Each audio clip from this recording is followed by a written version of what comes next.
Si miras algunas de las culturas más varoniles que admiramos, los espartanos, ellos rezaban. Los romanos, ellos rezaban. Los cherokee americanos, ellos rezaban. Ya sabes, los samuráis, ellos rezaban. O sea, todas estas culturas guerreras, todos rezaban. La oración, incluso fuera del contexto cristiano, siempre ha sido parte de lo que significa ser hombre, porque te das cuenta de que hay algo más grande que tú y estás llamado a servir a ese ser.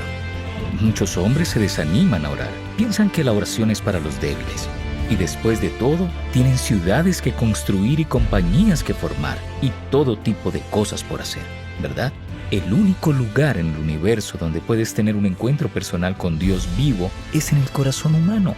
Y entonces, nosotros los hombres tenemos que hacer de la oración una prioridad. Sabes que el catecismo dice que la oración es simplemente la elevación del alma a Dios. Y estamos llamados a tener una relación profunda, íntima y personal con Dios. No podría llegar el día del partido sin practicar y esperar estar en el Salón de la Fama. Lo mismo es cierto en nuestra vida espiritual. Necesitamos ser disciplinados con nuestra vida de oración. Necesitamos invertir tiempo todos los días en oración.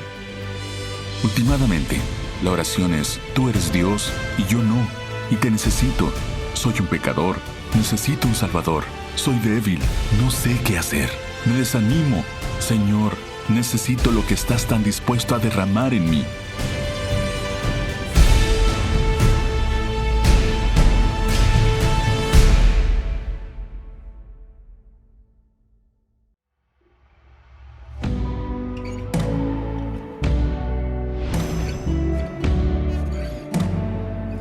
La oración es ciertamente la piedra angular de todo lo que deberíamos estar haciendo, porque nos orienta a nuestro Padre Celestial.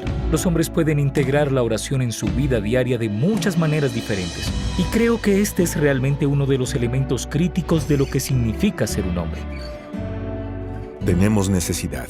Entonces la humildad es la base de la oración, y creo que es muy masculina.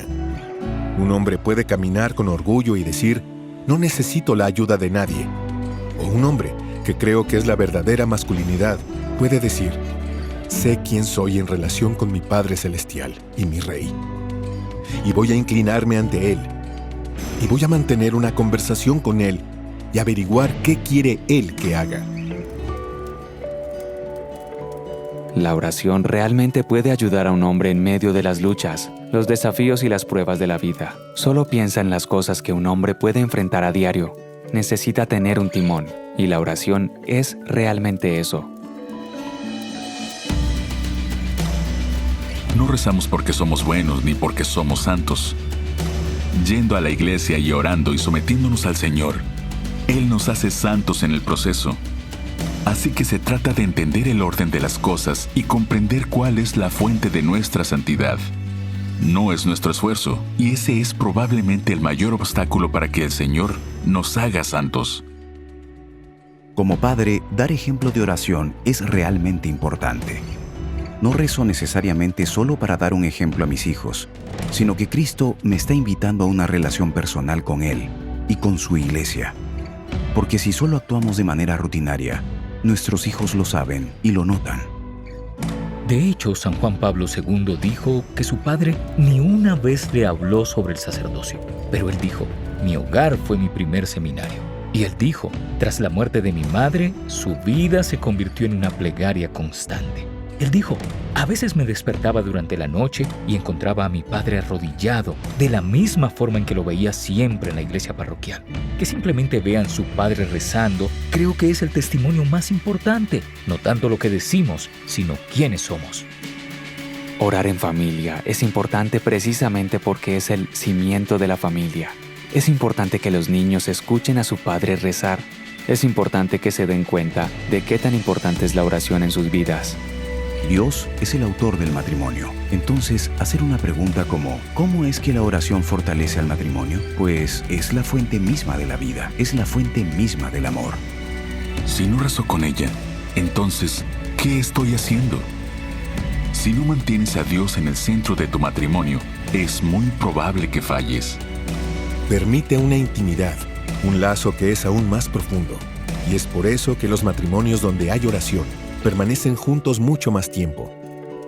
Cuando acudimos a la oración nos entregamos al Señor, y lo que el Señor hace en la oración es que nos esculpe, nos da forma, nos hace quienes Él quiere que seamos.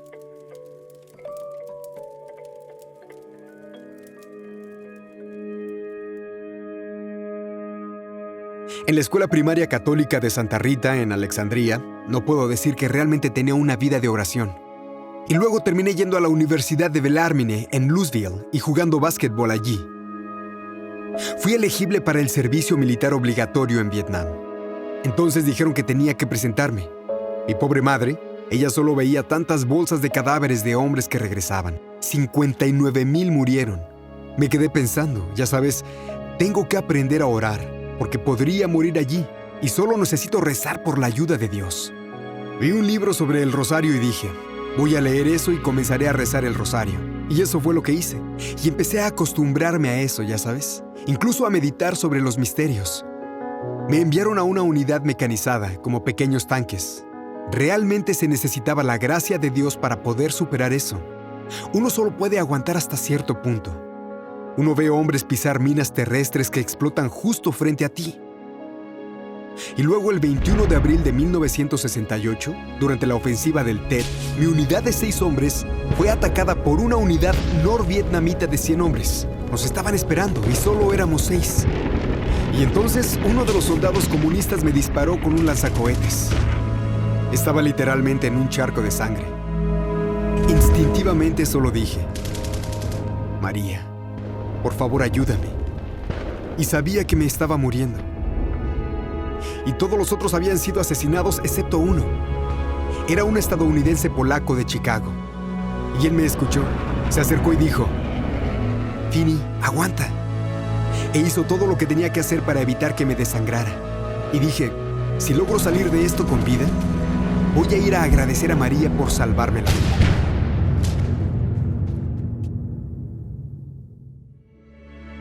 Y así, cuando salí del ejército, sabía que Dios quería que yo fuera el apóstol de su madre.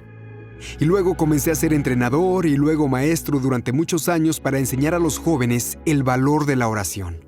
Tengo 6 libros impresos en este momento. Y eso es lo que me llevó a tener un encuentro con Juan Pablo. Juan Pablo II y yo teníamos un vínculo fuerte. Hubo un atentado contra él y perdió mucha sangre. Y en mi historia, ¿sabes? Perdí mucha sangre e invoqué a María de la misma forma que él lo hizo. Él fue la persona más devota que he visto en mi vida. Literalmente rezaba por horas todos los días. Pero él siempre decía, mi oración favorita es el rosario. Dijo que la razón por la que los niños no están interesados en el rosario en los tiempos modernos es que no les están enseñando a contemplar los misterios. Y enfatizó silencio y meditación. Por eso te animo a que uses el método de Juan Pablo II. Tomas la primera decena y dices el nombre del misterio. Y luego vas a la Escritura y lees esos versículos. Reflexiona sobre ellos si estás callado. No te apresures al Padre Nuestro y al Ave María. Es tener a Jesús como tu mejor amigo y a María como tu madre.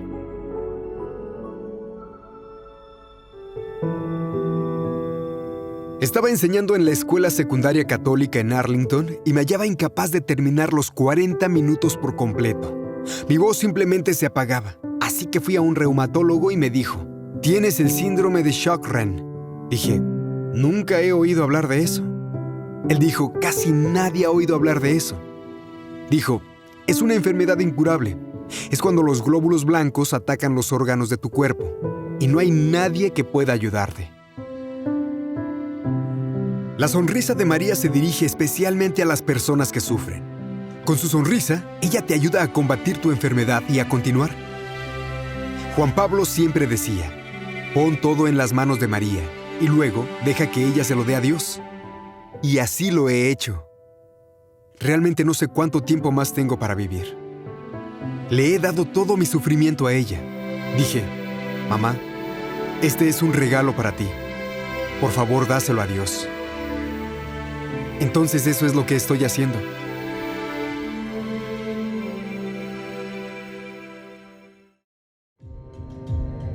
Este es un mundo muy ruidoso.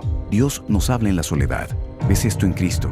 las muchas veces que se iba al desierto o subía a las montañas. El mejor crecimiento en la vida espiritual generalmente proviene de personas que buscan ese silencio y esa soledad. El Salmo 46 creo que es: Estad quietos y sabed que yo soy Dios. Solo tenemos que estar quietos, y eso puede significar estar sentados ante un tabernáculo, sentados ante una custodia y no pensar en nada. Solo ponte en la presencia de Dios. Animo firmemente a los hombres a ir a la adoración eucarística. Todo lo que tienes que hacer es ir allí y estar ante Dios. Siempre salgo con una sensación de consolación. Siempre salgo con una sensación de paz.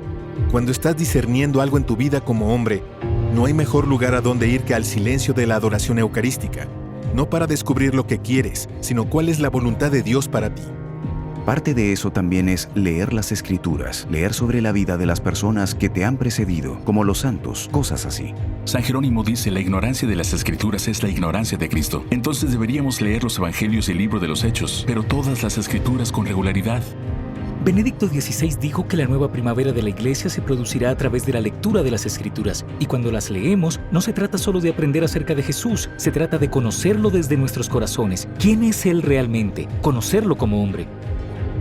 Intenta llegar a misa regularmente, tanto como sea posible. Hay algo realmente profundo y poderoso en poder encontrar a nuestro Señor a través del santísimo sacrificio de la misa. Más que mi tarjeta Visa o American Express, mis cuentas de rosario a mi izquierda, o sea, en mi bolsillo, es la clave, y veo la vida como una guerra espiritual.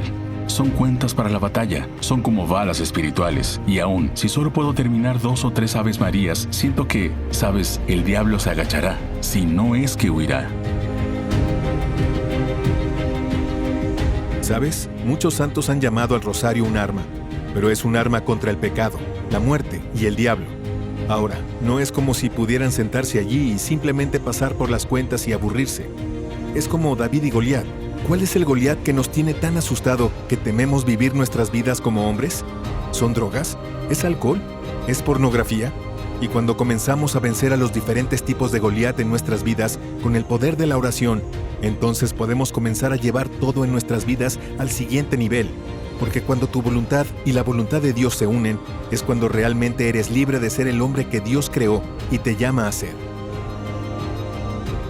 Sin embargo, es tan esencial que entremos en ese silencio sagrado, porque escuchamos la voz de Dios en el silencio de nuestros corazones. Solo ponte en la presencia de Dios. Señor, te doy este día, y simplemente quédate pensando en esto.